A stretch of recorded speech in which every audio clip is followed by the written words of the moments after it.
David Morrell versus Demetrius Andrade is happening. But who's going to win this fight? Well, before we talk about who's going to win this fight, let's take a look at their latest performances, in which David Morrell fought Yamaguchi Falcao, in which David Morrell dropped him and then knocked him out in round 1. We said Morrell wanted to make a statement, and that's exactly what he's doing.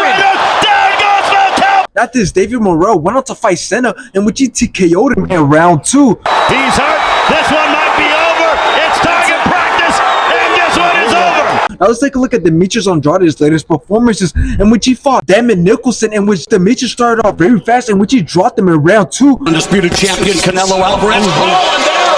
On knockdown. And then dropped him again in round 10. At age 34, oh my, big right hand. And obviously Demetrius Andrade won by decision. And still undefeated Demetrius. After this, we all know Demetrius Andrade went on to fight David Benavidez, in which again Demetrius Andrade started off very fast until he got dropped in round 4.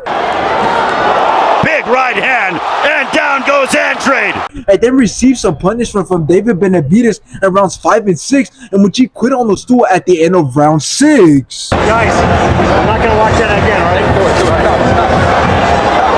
Now let me get a bit of information involving both fighters to get a better understanding on who actually wins this fight. Well, starting off with Demetrius Andrade, he currently stands with 32 wins, with 19 of those coming by way of knockout, and he was actually undefeated up until he fought David Benavidez, in which he witnessed his first loss by stoppage. Now to David Morrell, well, his record and his resume is definitely interesting, but at the same time exciting, because he has 10 fights with 9 of those coming by way of knockout, but some do argue that he still hasn't fought any high-level fighters, but at the same time he is undefeated. But who's actually going to win this fight? Well, one thing's for sure is that we can't talk bad about these fighters or take anything away from them, because both are good at what they do and they both have amazing skills. But at the same time, even though David Morrell has the speed, has the power and the footwork, I think his lack of experience is definitely going to be his biggest disadvantage going into this fight, because Demetrius Andrade also has skills, but he has the experience and the better boxing knowledge to beat David Morrell. So that's what I believe. I believe that Demetrius Andrade is going to expose David Morrell and absolutely outperform David Morrell.